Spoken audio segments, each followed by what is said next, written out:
Ramla Cabdi waa gabar 26 jir ah oo ku nool magaalada Muqdisho. Marka iyada kaligeed kaxeynayso gaariga oo ay dhex socoto wadooyinka magaalada Muqdisho waxaa soo eega ishana ku haya dad aad u fara badan oo muuqda inay u fiirinayaan eegma ka tarjumaysa inaysan haynin shaqo aanteeda ahayn.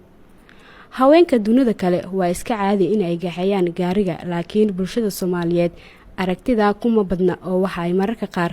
u arkaan inay tahay wax cusub. dadkana waxa moodaa inay qariib ku tahay in ay gabar baawur kaxayso ama gabar baawur wada midalan marka wadooyinka socoto waxa laga yaabaa in ay dadka ay isku ka farmuuqaan ama ay dadka ay ku dhahaan gabar baawur wada saasoo kale waxa dareemi kartaa yani isbedel ka dhacayo in ay kala duwan tahay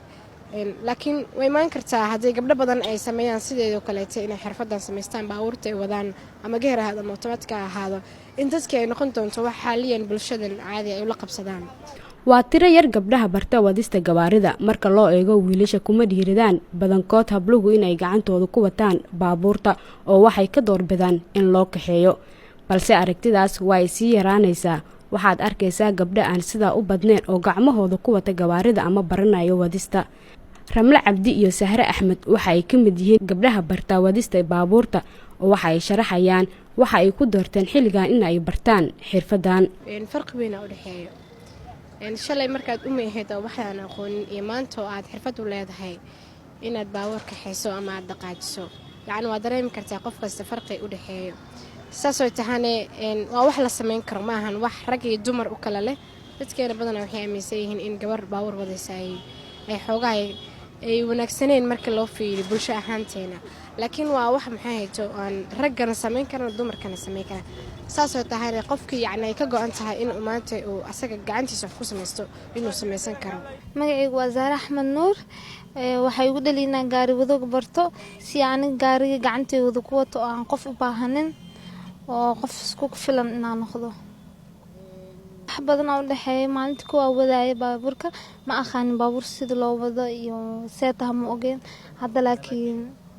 baabuurka sida loo kiciyo wax walba aqaana baabuur walba liidii baa wadi karaa. faham la'aanta iyo bulshada aan u diyaarsaneen in ay la falgalaan gabdhaha gaadiidka wada mararka qaar gabdhaha waxa ay la kulmaan dhibaatooyin fara badan marka ay ku guda jiraan wadista tagaasida iyadoo oo dadweynaha ay mararka qaar muujinayaan dumarka dhibaatooyin ay la kulmaan inta ay ku guda jiraan kaxeynta ama wadista baabuurta.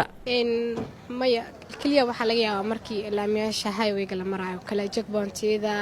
inay ragga dhahaan baawur dumar ay wadayso xawaarihiisa uu gaaban yahay ama markay safka imaadaan oo kale in ay ku baasaan ku saalbeeseeyaan ayagoo u aaneynaya inay dumarka ay aad gaariga xawaarihiisa ay u yareeyaan markay kaxeynayaan laakiin waxaa la ogaaday in ragga dumarka ay uga fiican yihiin markay baawurta wadayaan mostly baawurta shilka gasho magaalada maanta aan ku noolnahay waxaa u badan ragga u badan waxa laga yaabaa gabadha yacni baawurta sida rabta ha wado ama xawaarihiisa ha yareyso ama ha dheereyso laakiin ragga way ka taxadar badan yihiin saasoo kale yacni waxaa imaan doonta xilli ragga laga kaaftamo inay baawurta kaxeeyaan. dhanka kale macallin Axmed Daahir waxa uu ka mid yahay macallimiinta wax ka barta gabdhaha waxa uu sharaxayaa sida uu u baro gabdhaha waxyaalaha ay ku kala duwan yihiin su'aasha haddaan ka jawaabo gabdhaha iyo wiilasha marka wax la barayo horta maasha Allah waa qof kasta waxay ku xiran tahay qaabka marka wax la barayo oo isaga fahamkiisa u yahay laakiin markii wiilasha iyo gabdhaha markii la isba bardhigo gabdhaha horta maasha Allah 100% dad waxbarashada ku fiican waa inay wax bartaan jecel dadaal badan muujiya aad iyo aad horta bulshada inta laamiga marayso dadka markii wax la barayo in badan caqabado badan waa kala kulanaa in lagu yiraahdo macnaha war gabadha naga macnaha meelahaas arad laad banaanka arad wax ku baran lagu yiraahdo caqabado badan waa kala kulmay laakiin insha Allah waxaan rajayn doonaa dadka inay Soomaaliyeed wax badan fahmi doonaan laga bixi doono dhibkaas. Umar Khayr Awkar Umar Shabeelle TV Muqdisho.